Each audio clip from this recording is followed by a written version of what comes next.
കോൺഗ്രസ് അധ്യക്ഷൻ മല്ലികാർജ്ജുൻ ഖർഗെ ആശുപത്രിയിൽ പരിക്കേറ്റവരെ സന്ദർശിക്കുകയാണ്. നോബൽ മാരിക്കാരനുണ്ട് നമുക്കൊപ്പം. നോബൽ മാരിക്കാരൻ, പരിക്കേറ്റ് ചികിത്സയിൽ ഇപ്പോൾ എത്ര പേരാണ് കഴിയുന്നത്? അവരുടെ ആരോഗ്യാവസ്ഥ എങ്ങനെയുണ്ട്? മല്ലികാർജ്ജുൻ ഖർഗെ ഇപ്പോൾ പരിക്കേറ്റവർക്കൊപ്പമാണ്.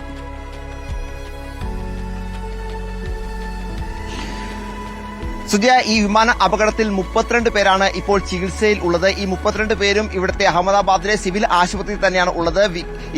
ഈ കാണുന്നതാണ് ഈ ആശുപത്രിയിലെ ട്രോമ സെന്റർ എന്ന് പറയുന്നത്. ഇവിടെയാണ് കൂടുതൽ ആളുകളും ഇപ്പോൾ ചികിത്സയിൽ ഉള്ളത്. ഇതിൽ പ്രധാനപ്പെട്ട കാര്യം എന്ന് പറയുന്നത് ഇന്നലെ മുതൽ പ്രത്യേകിച്ച് ഈ 32 പേർ ചികിത്സയിൽ ഉള്ളതിൽ 16 പേർ വിദ്യാർത്ഥികളാണ് എന്നുള്ളതാണ്. അതോടൊപ്പം തന്നെ ഈ അപകടത്തിൽ നിന്ന് അത്ഭുതകരമായി രക്ഷപ്പെട്ട് ചികിത്സ കഴിയുന്ന വിശ്വാസ് കുമാറും ഇതേ കെട്ടിടത്തിൽ തന്നെയാണ് ചികിത്സ തേടിക്കൊണ്ടിരിക്കുന്നത്. ഏതാണെങ്കിലും ഈ ചികിത്സയിൽ ഉള്ള ആളുകളുടെ ആരോഗ്യനില, അതിൽ ഒരാൾ മാത്രമാണ് നിലവിൽ ഐസിയുവിലുള്ളത്. ബാക്കി എല്ലാവരും പുറത്ത് അവരുടെ ആരോഗ്യനില തൃപ്തികരമാണ് എന്നാണ് ഉദ്യോഗസ്ഥർ അടക്കം വ്യക്തമാക്കുകയും ചെയ്യുന്നത്. അതോടൊപ്പം തന്നെ ഇവരുമായി ബന്ധപ്പെട്ട് ഇവർക്ക് വേണ്ട വൈദ്യസഹായം അടക്കമുള്ള കാര്യങ്ങൾ നൽകുകയും ചെയ്യുന്നു. DNA പരിശോധനാ ഫലമാണ് ഇതിൽ ഏറ്റവും പ്രധാനപ്പെട്ട ഇപ്പോൾ വരാനിരിക്കുന്ന ഒരു നീക്കം എന്ന് പറയുന്നത്.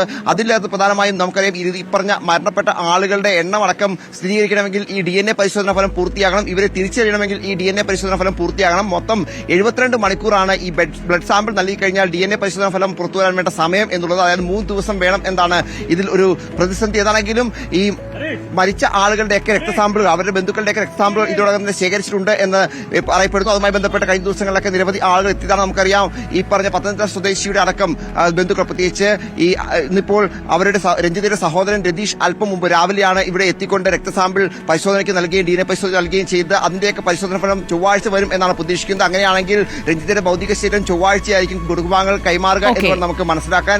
അതിനുശേഷമായിരിക്കും നാട്ടിലേക്ക് കൊണ്ടുവരാനുള്ള നടപടിക്രമങ്ങൾ ആരംഭിക്കുകയുള്ളൂ. എന്താണെങ്കിലും കോൺഗ്രസ് അധ്യക്ഷൻ മല്ലികാർജ്ജുൻ ഖർഗെ അടക്കമുള്ള DK ശിവകുമാർ അടക്കമുള്ള നേതാക്കൾ ഈ ആശുപത്രിയിൽ ഇപ്പോൾ ഉണ്ട്. അവരുടെ വാഹനവ്യൂഹമാണ് ഈ കാണുന്നത്. അവർ ആശുപത്രിയിൽ ചികിത്സയിൽ കഴിയുന്ന ആളുകളുമായി ആശയവിനിമയം നടത്തിക്കൊണ്ടിരിക്കുകയാണ്. കഴിഞ്ഞ ദിവസം പ്രധാനമന്ത്രിയും ഇവിടെ തന്നെ എത്തിയാണ് ആളുകളുമായി ആശയവിനിമയം നടത്തുകയും ആളുകൾ പരിക്കേറ്റ ആളുകളെ കാണുകയും ചെയ്തത്. സുജയ, നോബൽ മാരിക്കാരനാണ് ഇപ്പോൾ പരിക്കേറ്റവർ കഴിയുന്ന സിവിൽ ഹോസ്പിറ്റലിന് പുറത്തുനിന്ന് വിവരങ്ങൾ നൽകിയത്.